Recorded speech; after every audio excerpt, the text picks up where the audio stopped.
Pemirsa, kepolisian kembali mengungkap kasus peredaran narkoba yang melibatkan mantan Kapolda Sumatera Barat Irjen Teddy Minahasa Pitra.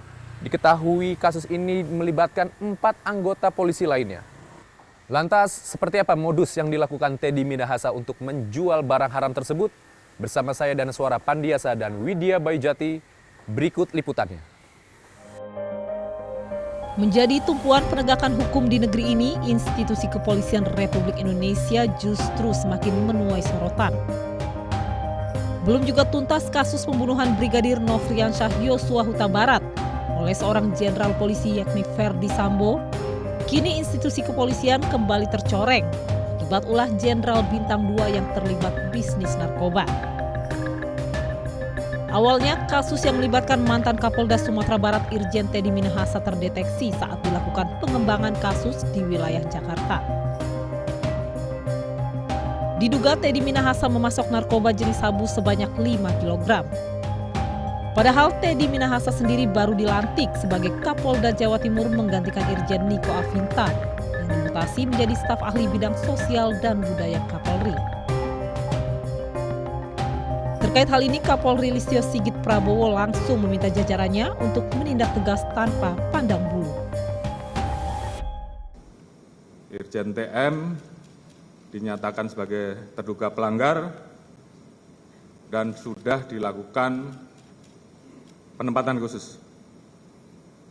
Kemudian tentunya terkait dengan hal tersebut, saya minta agar Kadif Propam segera melaksanakan pemeriksaan terkait etik untuk kemudian bisa kita proses dengan ancaman hukuman PTDH. Selain itu, saya minta kepada Kapolda Metro untuk melanjutkan proses terkait dengan penanganan kasus pidananya. Jadi saya minta siapapun itu, apakah itu masyarakat sipil, ataukah Polri, bahkan sampai Irjen TM sekalipun, saya minta untuk diproses tuntas dan terus dikembangkan. Teddy Minahasa sendiri dikenal sebagai Ketua Umum Komunitas Motor Besar Harley Davidson di Indonesia. Selain itu, Teddy Minahasa juga memiliki kedekatan dengan beberapa jajarannya. Di antaranya Kapolres Bukit Tinggi AKBP Dodi Prawiranegara yang ikut terlibat dalam bisnis narkoba dan kini sudah menjadi tersangka. Bahkan harta kekayaan Teddy Minahasa juga tak main-main, yakni mencapai 29,9 miliar rupiah per 2022. Maka tak heran jika motif ekonomi dan gaya hidup hedonis menjadi salah satu pemicu utama petinggi Polri terlibat bisnis narkoba. Karena ini ya, kalau saya lihat ada korelasinya dengan kebutuhan gaya hidup yang menuntut kebutuhan yang selalu besar. Satu ya, seperti seorang polisi menjadi ketua Harley Davidson ya, itu profil penghasilan dengan hobinya nggak nyambung ini. Saya bilang tadi profil penghasilan itu paling kalau Kapolda pangkat Irjen itu 40 juta take home pay itu. Ya. Cocok nggak dengan menjadi ketua Harley Davidson yang bikin acara aja udah besar, motornya aja besar. Makanya Pak Jokowi menyebut eksplisit, jangan gagah-gagahan naik mobil mewah dan motor besar.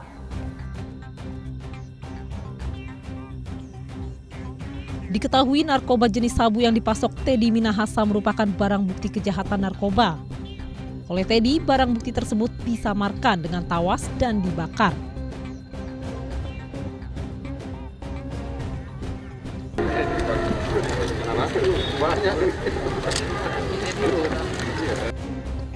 Sementara narkoba jenis sabu sebanyak 5 kg dijual dengan harga 400 juta rupiah per kilogramnya. Teddy melakukan aksinya dibantu 4 orang anggota polisi lainnya. Nah, hal-hal seperti ini memberikan ruang yang sangat besar ya kepada pihak kepolisian untuk melakukan perilaku yang koruptif begitu. Karena semua kasusnya banyak sekali. Kita ambil contoh misalnya di lapas-lapas Tangerang misalnya, itu 60% adalah narapidana narkotika, kan tidak semuanya adalah bandar. Nah, bayangkan bagaimana proses hukumnya yang ditangani oleh polisi pada saat menangani sekian banyak orang itu, tentu saja mendorong polisi untuk punya celah untuk melakukan perilaku yang koruptif. Sederet jenderal polisi marak terjerat kasus hukum memang sangat disayangkan. Padahal semakin tinggi jabatan seharusnya para petinggi Polri dapat semakin profesional menjalankan tugasnya. Namun faktanya jabatan tinggi tak jarang membuat seseorang memanfaatkan kewenangannya untuk keuntungan pribadi.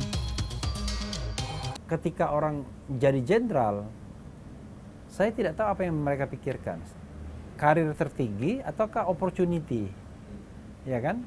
Yang jelas makin tinggi pangkat, opportunity semakin tinggi. Apalagi kalau dia memegang teritorial. Memegang teritorial misalnya sebagai Kapolda, Kapolres. Karena sebagai Kapolda dan Kapolres, itu tentu dia punya kesempatan untuk mendapatkan tambahan-tambahan penghasilan mungkin dari gratifikasi, dari bisnis kerjasama. Akibat ulah para petinggi dan jajaran di kepolisian yang terjerat sejumlah kasus hukum, citra kepolisian pun terus merosot tajam.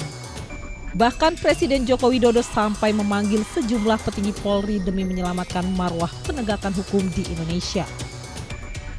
Beban ini berat, ya. Kepercayaan publik dari 81% merosot sampai 50%, ya. Ini bukan sesuatu yang mudah buat Pak Kapolri. Tindakan penindakan dilakukan dari kasus Pak Ferdy Sambo yang terlibat di dalam tindak pidana sudah dibawa ke pengadilan, yang terlibat dalam pelanggaran kode etik diperiksa, ada yang dipecat, ada yang demosi, dan sekarang sedang tetap berjalan. Tetapi itu ternyata muncul lagi kasus baru, dikiranya sudah selesai, itu kan sempat naik nih. Tapi kemudian kasus Kanjuruhan babak belur lagi. Belum kasus Kanjuruhan selesai, kasus Pak TM muncul lagi. Jadi apa ya ini ya?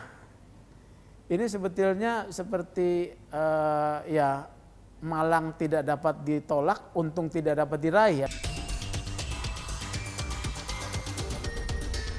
Kasus polisi terjerat narkoba seolah menjadi hal yang biasa. Berturut-turut jajaran kepolisian terciduk berbisnis narkoba, bahkan ikut menikmati barang haram tersebut. Nasib pemberantasan narkoba pun terancam.